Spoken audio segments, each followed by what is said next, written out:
first question is, at this point, we are all fairly familiar with social networking vehicles such as LinkedIn, Facebook, Twitter, Flickr, Dig, the list goes on and on. Briefly tell us what your company does to enhance its business through social media and what kinds of results are you getting from this effort? Yeah, my whole entire persona and brand has been built online. I had 5 kids at home, and being able to manage that and be able to run a business, I saw the power of the internet and how I could reach. I had actually never attended a live networking event until 2005, so I was totally, encapsulated in what I was doing on the internet. So the vehicles have changed. I think the methodology is kind of the same. Fortunately, it's been very streamlined now with these tools, and we can all have nice gathering places. I think, I don't remember, maybe it was you were talking about the internet is like really scratching the surface right now. It's going to go so much deeper, and this is almost like the next level where we're kind of organized. Everybody kind of understands what the top places are, a little bit about what you do on them. The results that I've gotten is that I've been able to brand myself across the board so that to create a buzz and to create referrals, and I get people sending me direct messages on Twitter, hey, can you help me with this, or can you help my friend with this? Kind of out of the blue. And Facebook too, just because I've been consistent and I've had a very clear message, and I have a blog and put a lot of information out there so that when people go, I'm not quite sure, they're able to find it. And that's been instrumental for me in being able to tap into the internet to get my message across and produce results. Well, our food bank is relatively new to social media. We didn't start blogging, going on Facebook and Twitter until June of 2008. At that time, the communications department was literally my boss and I. That was it. When we were lucky, we had an intern. And that was really just to keep up with things. And also, if you remember, in 2008, we had a little thing called Hurricane Ike. We do frontline disaster relief. So for many years, our staff was saying, why don't we have a blog? Why are we on MySpace? That's where everybody is. We got to get more people. Maybe you can raise a lot of money that way. And then we really sat down and thought, what was our capacity? What can we manage and do really, really well? So we decided to be very, very strategic about what we wanted to do and how does this align with our strategic plan. Every 5 years we do a strategic plan to make sure that we can achieve our objectives. So we worked it in like we would for any communication strategy. We made sure it was integrated. We made sure that we engaged other people within our organization, and we executed based on actual objectives. So the first thing we said, we don't want to use this to raise money. That's not the point. The point is to tell our story and to get people involved in all the different aspects of the food bank. And it's not just my story or our CEO's story.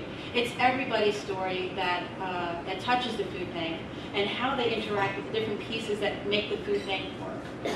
So we use Facebook for volunteer recruitment. And we notice when we look at our Google Analytics, because we have to analyze everything to make sure we're really using our time properly, that we're getting really good site usage as opposed to maybe the people on Twitter. And we find that the people on Twitter, they have to know exactly where they're going, they have to have instant gratification, and otherwise they're going to get lost on our website. So landing pages are really important for our Twitter friends. And then for our blog folks, it's not necessarily driving them to our website, but educating them so that when we do decide to drive them to our website, they're not only doing what we ask them to do, or we're hoping that they would do, but they're also telling their friends. And that's how we are trying to use social media to educate people so they can make the right choices in how they want to engage with our food bank. And really using those free tools like Google Analytics, like Bud URL, and all of those things really help us to measure our effectiveness and making sure that we're showing our leadership. That was the other piece, is that we really wanted to show how we could be leaders in this space for nonprofits, as well as being leaders in making sure that people are aware about the issues of hunger and food insecurity in Central Texas. And it's been a wonderful platform for providing some context to some of the mundane statistics and some of the legislation that's out there that's not exactly the sexiest thing to talk about, but when you combine that with a video of a kid telling their story in their own words about how a kid's cafe really helps to nourish themselves after school, when you ask them, what would happen if you didn't have Kids Cafe? And you see the look on their face.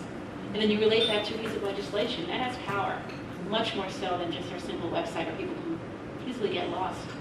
And we're really looking forward to using social media in new ways in the next coming months as we redesign our website. So it's been really exciting, and it's been a wonderful learning experience, especially with the statistics to back it up. On our company, we are doing most of our outreach to major national media now through social networking. And that came about because we are a much smaller organization than we used to be. We're a group of people at our agency that all came from big agency backgrounds. And we used to, once every couple of years, sit down with the editors of B2B Magazine, the editors of Adweek Magazine, the editors of AWT Magazine in New York City, and make sure that they cared about what we were doing. And because we were on their calendar and standing in their office, they cared, and they knew who we were. Well, when we sort of got out of the larger agencies and moved into a smaller agency environment, we didn't have the budget to fly up there, and if we did, we're not sure we would have gotten on the calendar. So I started playing on LinkedIn several years ago with my husband, and we started a competition to see who could get the most contacts just for fun. I won. But while I was doing that, I actually noticed some of the groups that were on there. One of the groups that I noticed was a group that was set up by one of the trade pubs. And I said, whoa, hold on. That is a group that is actually run. You have to actually apply to get on and be accepted into that group. And it's run by one of the journalists. And there's, another one, and it's run by an editor. And there's another one, and it's run by the publications staff assistant. And wow, there's a whole bunch of the reporters up here. So we do a lot of going out and actually participating in the discussions and the forums that are in the groups in LinkedIn. We pay much less attention to our profile and to building basically more websites about ourselves and building a whole bunch of additional pages on Facebook and LinkedIn and things. We have those there so people can index us if they want to, but we spend a lot of time going to the groups that are out there that have audiences that we want to get in front of. So we're doing a lot of PR for ourselves. It was very successful. It was how we found out how to apply for the top agencies list. And as of this year, we are a top national agency. So we're pretty excited. And also, if it weren't for the fact that we were watching that stuff and monitoring it so much, we would not have seen the call for programming or something that went out, because I know that Amy ran in and told me about this, and that's why I'm here tonight. So. The second story I'll tell you about is something that gives an example of how when you use social media, you need to know the killer app. Somebody reminded me of that word. I hadn't heard it in a while. Thank you very much. And I have a client that works in the claims field. They work with claims adjusters, and there's a particular type of claims adjuster that's called a catastrophe adjuster. These guys are adrenaline junkies.